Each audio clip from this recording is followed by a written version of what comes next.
और अब शपथ ग्रहण का औपचारिक कार्यक्रम शुरू होगा। शपथ ग्रहण के बाद दोनों की कुर्सियां बदलेंगी। ध्यान से देखिएगा इन तस्वीरों को।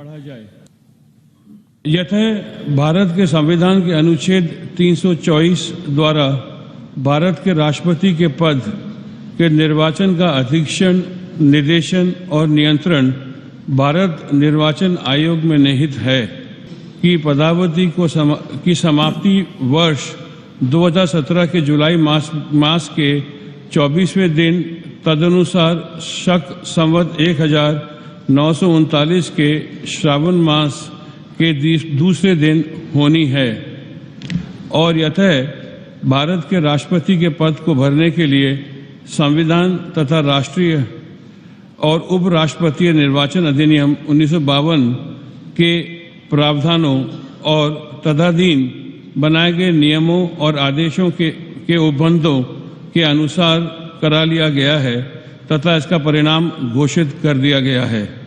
अतः अब भारत निर्वाचन आयोग ये प्रमाणित करता है कि वर्ष 2017 के जुलाई मास में के 20वें दिन तदनुसार शक संवत 1939 के आषाढ़ मास इस वक्त देश के गृह सचिव शपथ दिलाने के कार्यक्रम की शुरुआत कर सकते हैं।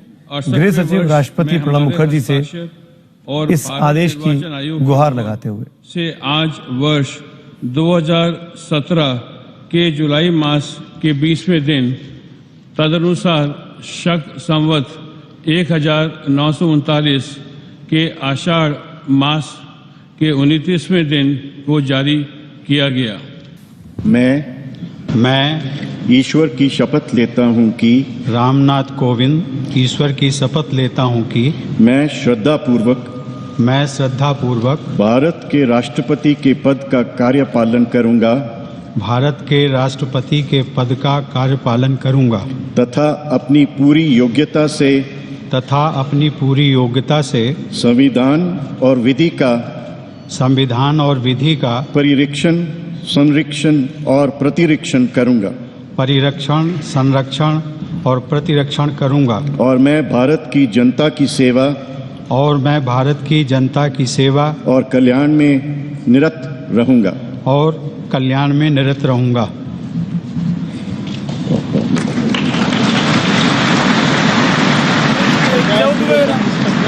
शपथ ग्रहण के साथ ही सबसे पहली बधाई चीफ जस्टिस ने दी और उसके बाद राष्ट्रपति, अब पूर्व राष्ट्रपति हो चुके प्रणब दा ने दी। देखिए कुर्सियों की अदला बदली, अब राष्ट्रपति की कुर्सी पर रामनाथ कोविंद साहब बैठेंगे और प्रणब दा उनके साथ वाली कुर्सी पर बैठेंगे।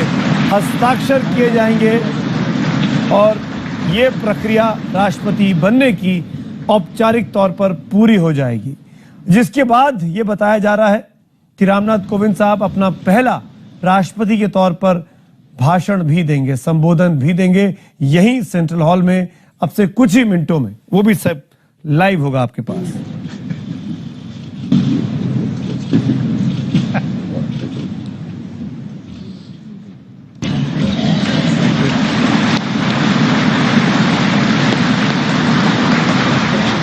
कोविंद साहब अब राष्ट्रपति की कुर्सी पर है। देश के 14वें राष्ट्रपति के तौर पर रामनाथ कोविंद 21 तोपों की सलामी। ये जो आवाज सुन रहे हैं आप,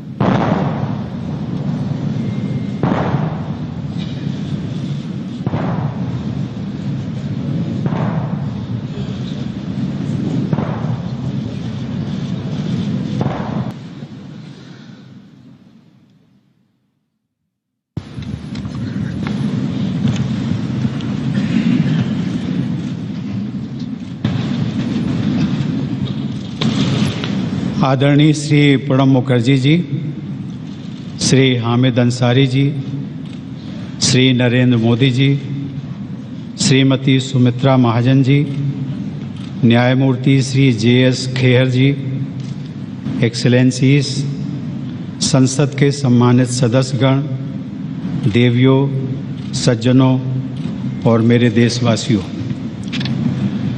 मुझे भारत के राष्ट्रपति पद का दायित्व सौंपने के लिए मैं आप सभी का हृदय से आभार व्यक्त करता हूं।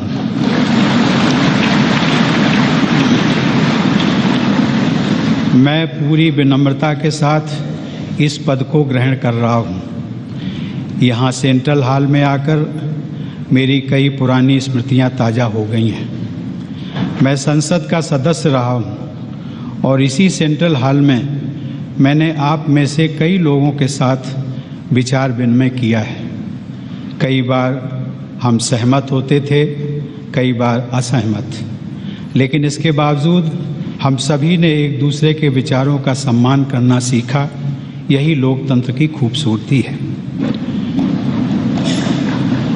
मैं एक छोटे से गांव में मिट्टी के घर में पला बढ़ा हूँ। मेरी यात्रा बहुत लंबी रही है, लेकिन ये यात्रा अकेले सिर्फ मेरी नहीं रही है। हमारे देश और हमारे समाज की भी यही गाथा रही है। हर चुनौती के बावजूद हमारे देश में संविधान की प्रस्तावना में उल्लिखित न्याय, स्वतंत्रता, समानता, स्वतंत्रता सेनानियों के प्रयासों का परिणाम थी। बाद में सरदार पटेल ने हमारे देश का एकीकरण किया। हमारे संविधान के प्रमुख शिल्पी बाबा साहब भीमराव अंबेडकर ने हम सभी में मानवीय गरिमा और गणतांत्रिक मूल्यों का संचार किया। वे इस बात से संतुष्ट नहीं थे कि केवल राजनीतिक स्वतंत्रता ही काफ़ी है। उनके लिए हमारे करोड़ों लोगों की आर्थिक और सामाजिक स्वतंत्रता के लक्ष्य को पाना भी बहुत महत्वपूर्ण था। अब स्वतंत्रता मिले 70 वर्ष पूरे होने जा रहे हैं। हम 21वीं सदी के दूसरे दशक में हैं। वो सदी जिसके बारे में हम सभी को भरोसा है कि ये भारत की सदी होगी। भारत की उपलब्धियां ही इस सदी की दिशा और स्वरूप तय करेंगी। हमें एक ऐसे भारत का निर्माण करना है जो आर्थिक नेतृत्व देने के साथ ही नैतिक आदर्श भी प्रस्तुत करे। हमारे लिए ये दोनों मापदंड कभी अलग नहीं हो सकते। ये दोनों जुड़े हुए हैं और इन्हें हमेशा जुड़े ही रहना होगा। साथियों, देश की सफलता का मंत्र उसकी विविधता है। विविधता ही हमारा वो आधार है जो हमें अद्वितीय बनाता है। इस देश में हमें राज्यों और क्षेत्रों, पंथों, भाषाओं, संस्कृतियों, जीवन शैलियों जैसी कई बातों का सम्मिश्रण देखने को मिलता है। हम बहुत अलग हैं, लेकिन फिर भी एक हैं और एकजुट हैं। 21वीं सदी का भारत ऐसा भारत होगा जो हमारे पुरातन मूल्यों के अनुरूप होने के साथ ही साथ चौथी औद्योगिक क्रांति को भी विस्तार देगा। इसमें न कोई विरोधाभास है और न ही किसी तरह के विकल्प का प्रश्न उठता है। हमें अपनी परंपरा और प्रौद्योगिकी, प्राचीन भारत के ज्ञान और समकालीन भारत के विज्ञान को साथ लेकर चलना है। एक तरफ जहां ग्राम पंचायत स्तर पर सामुदायिक भावना से विचार विमर्श करके समस्याओं का निस्तारण होगा, वहीं दूसरी तरफ डिजिटल राष्ट्र हमें विकास की नई ऊंचाइयों पर पहुंचने में सहायता करेगा।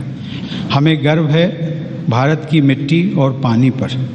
हमें गर्व है भारत की विविधता, सर्वधर्म समभाव और समावेशी विचारधारा पर। हमें गर्व है भारत की संस्कृति, परंपरा एवं अध्यात्म पर। हमें गर्व है देश के प्रत्येक नागरिक पर। हमें गर्व है अपने कर्तव्यों के निर्वहन पर और हमें गर्व है हर छोटे से छोटे काम पर जो हम प्रतिदिन करते हैं। हम में से प्रत्येक व्यक्ति भारतीय परंपराओं और मूल्यों का संरक्षक है और यही विरासत हम आने वाली पीढ़ियों को देकर जाएंगे।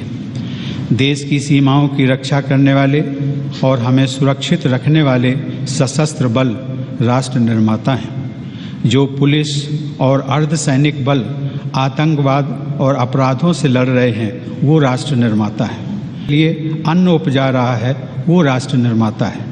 और हमें ये भी नहीं भूलना चाहिए कि खेत में कितनी बड़ी संख्या में महिलाएं भी काम करती हैं। जो वैज्ञानिक 24 घंटे अथक परिश्रम कर रहा है, भारतीय अंतरिक्ष मिशन को मंगल तक ले जा रहा है या किसी वैक्सीन का आविष्कार कर रहा है, वो